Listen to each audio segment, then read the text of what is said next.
situaanau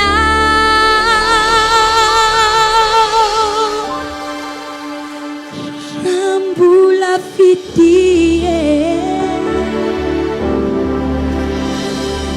Fazuniza-niza Tsy mavide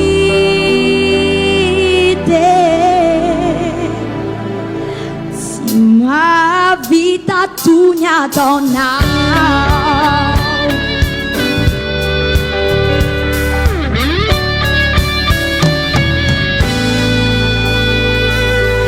Miandry tsy maheto anao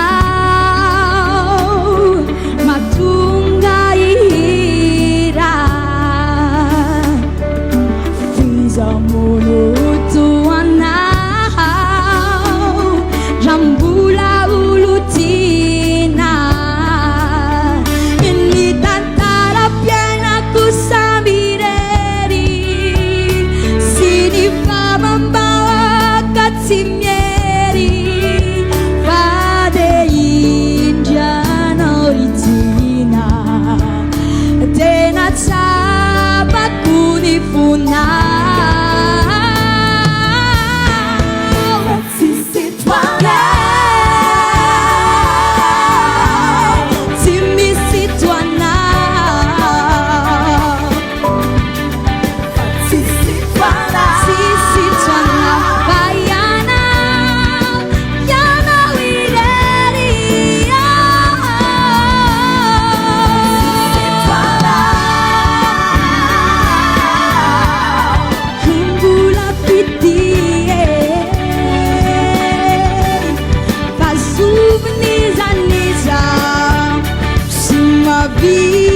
Vide,